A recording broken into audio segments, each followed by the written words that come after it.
एक डाल पर एक चिड़ा और एक चिड़िया बैठे थे। दोनों बैठे आपस में बातें कर रहे थे। चिड़िया ने चिड़ा से कहा कि तुम मुझे छोड़कर तो नहीं जाओगे? तो चिड़े ने कहा कि अगर मैं छोड़कर चला जाऊंगा तो तुम मुझे पकड़ लेना। तो चिड़िया ने वापस से कहा कि मैं तुम्हें पकड़ तो सकती हूँ, लेकिन फिर पा तो नहीं सकती। चिड़िया की यह बात सुनकर चिड़े की आंखों में आंसू आ गए और उसने अपने पंख काट दिए और चिड़िया से कहा कि अब मैं कहीं नहीं जाऊंगा, तुम्हारे पास ही रहूंगा। जैसे ही समय बीतता गया और अचानक से एक दिन बहुत जोर की तूफान आया और चिड़िया उड़ने लगी।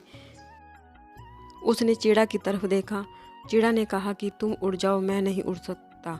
तो चिड़िया अचानक से उड़ गई और जब तूफान थमा तो चिड़िया वापस से आई और उसने चिड़ा को इधर उधर ढूंढना शुरू किया, लेकिन उसे चिड़ा कहीं भी दिखाई नहीं दिया। फिर उसने अचानक से देखा कि चिड़ा नीचे मरा पड़ा हुआ है और पीछे की डाल पर लिखा हुआ था, काश मैं तुम्हें छोड़कर नहीं उड़ सकती। एक बार उसने कहा होता तो मैं तूफान आने से पहले कभी नहीं मरता। दोस्तों, इस कहानी से हमें यह सीख मिलती है कि हमें प्यार तो करना चाहिए, मगर उस इंसान से प्यार करना चाहिए जो हमारी कदर करे और हमारे काबिल हो। तो ऐसी ही रोचक कहानियों के लिए हमारे चैनल को सब्सक्राइब करें।